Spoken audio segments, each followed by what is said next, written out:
So mga paps, good morning nga po sa inyo lahat. Ngayon nga po ay April na, no? April 7 or 8. Hindi ko na alam mga paps. Anyway, dito nga po tayo sa Castell Avenue. Itong Castell Avenue na ito ay isang diversion road connecting Imus Boulevard hanggang dito nga sa Malagasang Road, no? So napakarami na nga po natin na access road, no, from Imus Boulevard hanggang dito nga po sa Malagasang. Kasama na nga po dyan yung Kalayaan route dyan sa Jade Residences. At yung isa pa nga po na bagong gawa, no, bagong bago, yung sa tabi ng City Hall. Labas din po nun na isa Malagasang. At i-feature na nga rin po natin yung sa ating mga video mga paps, yung Kalayaan route tsaka yung bagong diversion road nga via Jade Residences. Ngayon naman po mga papi, ang pakay natin ay isa na namang diversion road na ginagawa pa pero pwede na nga po siya ma-access. Before that mga paps, syempre nasa Malagasang Road tayo. Shoutout natin si Kuya Ramon, no? And dito nga po sa Malagasang ay patuloy pa nga po yung proyekto dito ng setback. So yung doon po sa parte ng Paanabu Coastal is malapad na nga po yung nagagawa doon. And yung ito naman bound to Bukandala is wala pa nga po masyadong movement dito, no? So yun nga po, no? So shout out Kuya Ramon.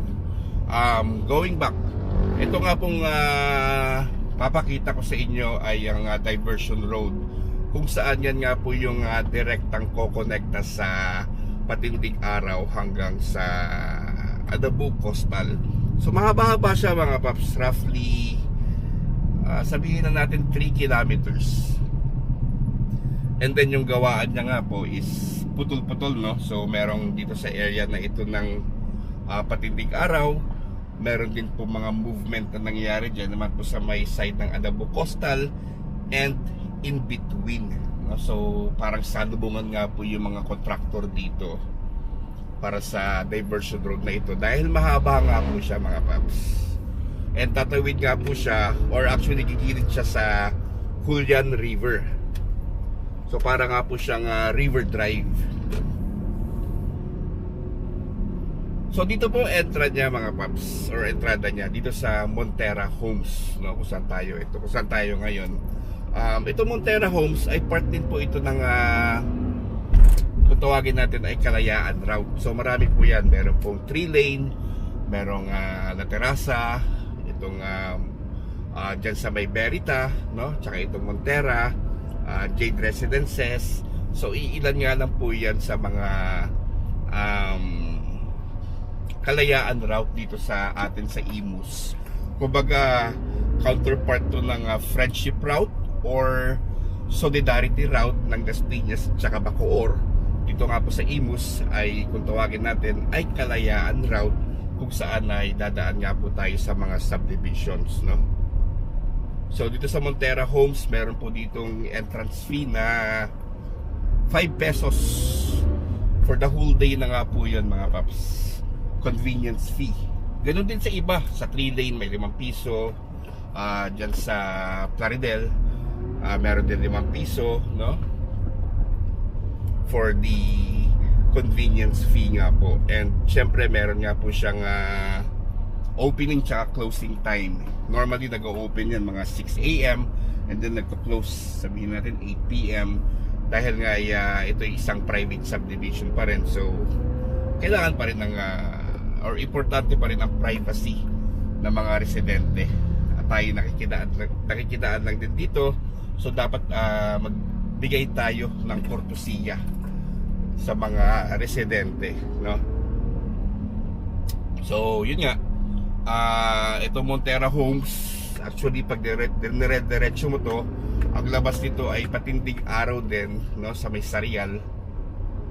And yung ating pupuntahan po ay iba mga paps, kasi yung pupuntahan natin ay isang diversion road talaga siya, no? So hindi po siya yung dadaan ka ng subdivision.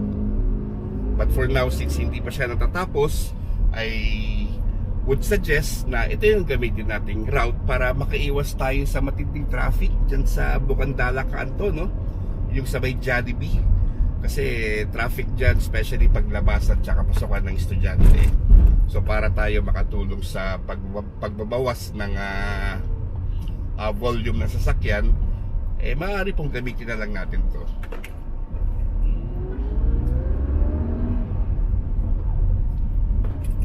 So ito medyo nalalapit na tayo mga papi. Yung sinasabing sa inyo labas ng patinding araw through Kalayaan route or through this Montera route is diretso lang po mga paps. Labas niyang patinding araw na. Pero ipupuntahan nga po natin, yung ipapakita ko sa inyo, yun mismo yung diversion road, no? Dito yun mga paps, kakanan tayo dito. Makikita nyo rin po yung kalsada na ginagawa yung sa River Drive nga, yung palabas ng Anabo Coastal. Ito na nga po yun mga paps. Well, hindi ito mga paps, doon pa banda sa loob. So napapansin ko marami-rami na rin na nadaan dito eh. Parang nga hindi na sila dumaan sa Bukandala Kanto.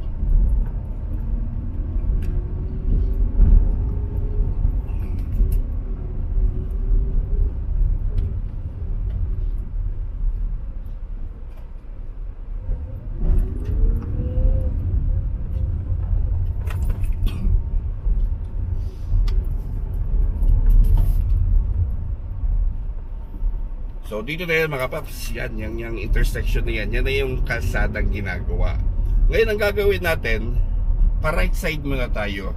Papakita lang natin sa inyo yung development na nga po ng kalsada. Yung pa right side, yan na nga po yung lalabas ng Anabu Coastal. So durugtog na nga po yan sa yung ginagawa naman na gayetong kalsada rin, no, sa Anabu Coastal. Yun yung may tiyatayang haba na from this point up to Anabo Coastal is roughly mga 3 kilometers nga. So medyo mahaba. So pansin nyo nga po, may mga sidewalks na rin dito.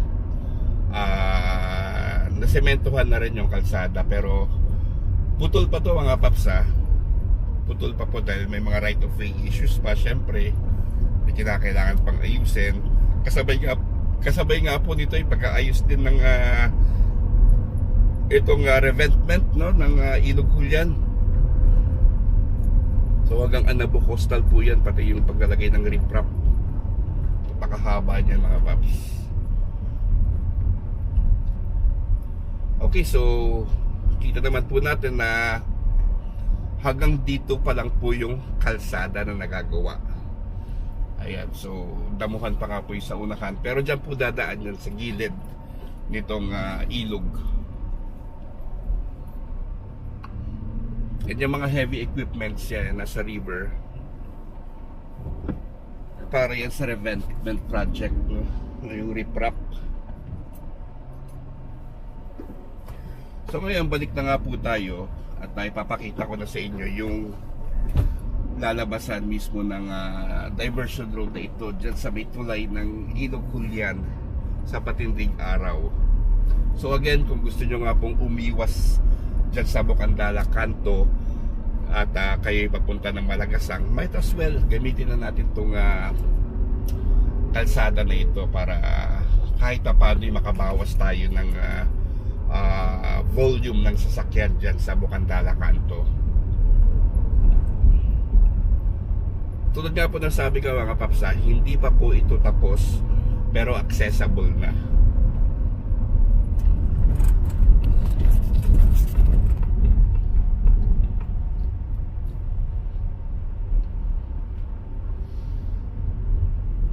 Unti-unti umuusad na naman tong pagsisemento nila mga papi, hanggang magsalubong na yan dun sa Anabo Coastal.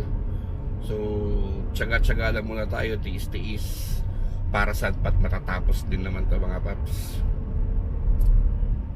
Malaki na rin technically yung development dito dahil nung nag-a-update tayo dito talaga namang rough road pa siya eh.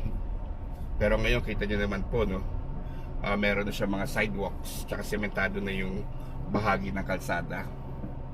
Okay, so dyan tayo galing, no, sa kaliwang banda. At dito na nga po lalabas na tayo ng Patindig araw. Ayan.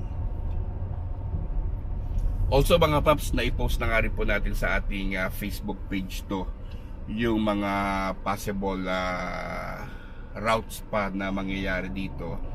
Ito kasi is durugtong pa ito dun sa ginagawang kalsada na malapit na rin siguro magbukas yun dyan sa may Bayan Luma, no? 'Di ba may bagong kalsada doon na ang labas mo ay sa Houseland Subdivision, which is rekta na nga po sa Aguinaldo Highway.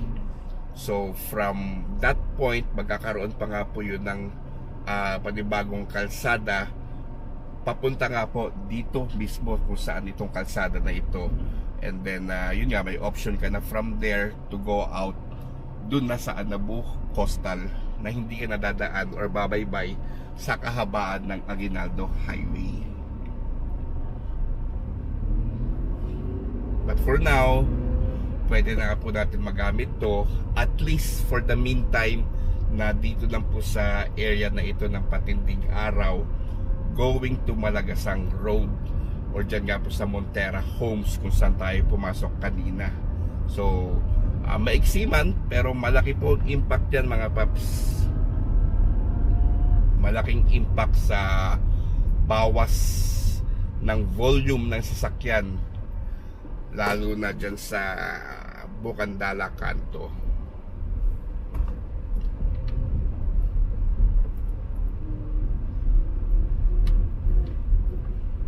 And yan po, yung main road na yan, yan ay Patindig Araw. Yung pagkakanan tayo dyan, palabas na nga po ng Aguinaldo Highway. And then itong pakaliwa, ito yung papunta ng Bukandala Kanto. So try to imagine, pag galing tayo ng Aguinaldo Highway, pumasok tayo dito, and then traffic dito sa area na ito papunta ng Bukandala Kanto. So malaki-laki masisave natin na